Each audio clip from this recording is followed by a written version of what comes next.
Maroc-Algérie, deux pays à la gâchette facile face à la France.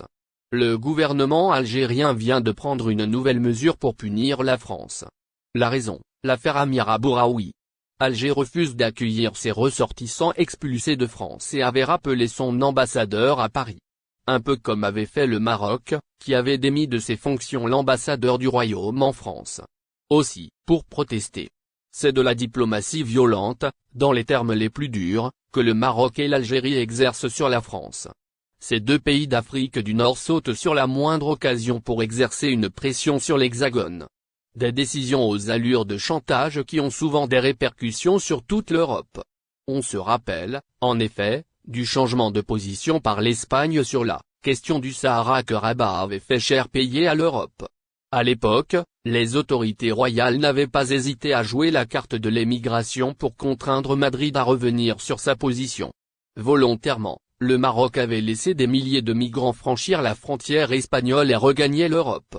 En raison de l'hospitalisation de Brahim Ghali Katimini sur le territoire espagnol, Rabat avait exercé une forte pression sur Madrid. Nous étions en mai 2021. Près d'un an plus tard, les autorités algériennes étaient accusées de tenter de mettre cette même pression sur leurs homologues espagnols. Juin 2022, en effet, le CNI, Centre national de renseignement, alertait le gouvernement espagnol de l'arrivée massive de migrants en provenance d'Algérie. Le service de renseignement espagnol indiquait que la tension entre Alger et Madrid serait à l'origine de cette invasion annoncée de migrants. Et pas moins de 10 000 migrants étaient attendus à Formentera, Ibiza, Murcie et Almeria. Froissé par le Parlement européen, Rabat réagit entre-temps, il y a eu l'accalmie, jusqu'à ce que le Maroc se sente froissé par le Parlement européen. Dans une résolution, le Parlement européen appelait, le 19 janvier 2023, le Maroc a cessé le harcèlement de tous les journalistes. Dans le texte, les élus se disaient profondément préoccupés par les allégations selon lesquelles les autorités marocaines auraient corrompu des députés au Parlement européen. Un acte de trop, estiment les autorités marocaines et qu'il fallait sévèrement sanctionner. En effet, Rabat décide de mettre fin à la mission de l'ambassadeur du Maroc en France. Conformément aux hautes instructions royales, il a été décidé de mettre fin aux fonctions de Mohamed Ben Chahaboun en tant qu'ambassadeur de Sa Majesté auprès de la République française, à compter du 19 janvier 2023. Une décision qui a pris effet le même jour que la résolution du Parlement. Titre de séjour en France, ce qui attend les Algériens comme changement en 2023. La nouvelle loi d'immigration vise à réviser les modalités d'accueil des étrangers qui souhaitent s'installer en France, y compris les Algériens désirant acquérir un titre de séjour. Retrouvez plus de détails dans la suite de ce numéro du 29 mars 2023. La France est plongée dans une nouvelle crise, après l'adoption, controversée de la réforme des retraites. Les mouvements de grève contre ces changements persistent. De ce fait, lors d'une interview télévisée sur France 2 et TF1, le président français s'est exprimé. Il a déclaré la réorganisation de la loi d'immigration des étrangers de France, y compris les Algériens désirant obtenir un titre de séjour. Dans le détail, l'examen de la loi, qui devait être discuté publiquement au Sénat à partir du 28 mars, a été reporté. Emmanuel Macron a suite à cela indiqué qu'il aurait probablement plusieurs textes. Ces derniers se verront présentés dans plusieurs semaines, a-t-il précisé. En effet, la dite loi se déclinera sous deux volets principaux. Le premier vise à faciliter l'expulsion des étrangers délinquants, tandis que le deuxième vise à favoriser l'intégration des immigrés sans papier, notamment en régularisant certains travailleurs dans des secteurs en difficulté. Voici les principales mesures de la loi d'immigration. La nouvelle prescription sur l'immigration comprend plusieurs dispositions majeures. Tout d'abord, celle-ci vise à faciliter l'expulsion des étrangers déjà condamnés, en particulier ceux ayant commis des crimes et ceux ayant des délits punis de 10 ans ou plus d'emprisonnement. La même loi permet ensuite aux travailleurs sans papier présents en France depuis 3 ans de demander un titre de séjour métier en tension. Celui-ci est alors valable d'1 an. Cette autorisation concerne les travailleurs dans des secteurs en manque de main-d'œuvre pendant au moins 8 mois au cours des 2 dernières années. Par ailleurs, l'exécutif a mis en place une réforme structurelle de l'asile pour accélérer les procédures de régularisation et d'expulsion.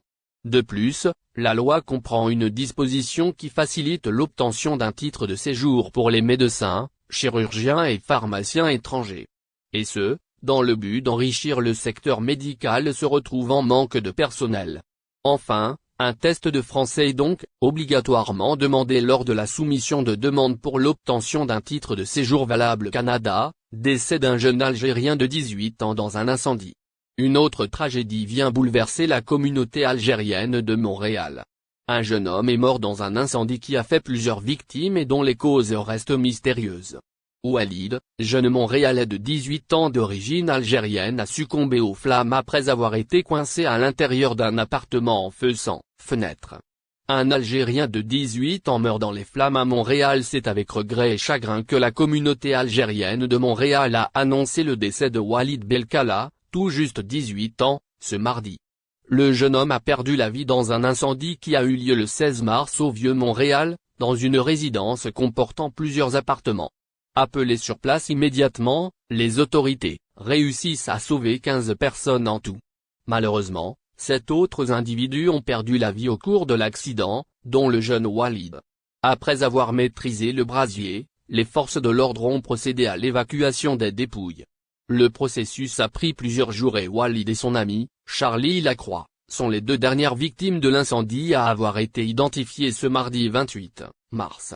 Une enquête a été ouverte pour déterminer les causes de l'incendie. Le département de police de Montréal a déclaré qu'il s'agissait de l'incendie le plus meurtrier des 48 dernières années. Un jeune Algérien se fait fusiller à Montréal. Les médias canadiens réagissent dans le même registre. Un jeune Algérien du nom de Khaled avait fait l'objet d'un assassinat sanglant quelques jours après. Le 19 mars, Khaled trouve la mort à Montréal alors qu'il marchait tranquillement dans une rue un soir. Le jeune Algérien reçoit plusieurs balles tirées par un chauffeur inconnu à bord d'un véhicule en marche. Il succombe peu après avoir touché le sol, laissant derrière lui une famille désemparée. L'événement, fortement médiatisé au Canada, a suscité beaucoup de théories des journalistes locaux. Certains ont supposé que Khaled faisait partie d'un gang et qu'il s'agissait d'un simple règlement de compte. Spéculations qui ont révolté le père de la victime, qui a pris les réseaux sociaux plus tard pour laver l'honneur de son. L'aéroport international d'Alger tourné en dérision pour une annonce improbable. L'aéroport international d'Alger Ouari Boumediene a été de nouveau tourné en dérision sur les réseaux sociaux pour une annonce pour le moins inhabituelle. Le lavage et la vidange des véhicules sont interdits, a annoncé une jeune fille sur Facebook, suscitant l'émoi des internautes.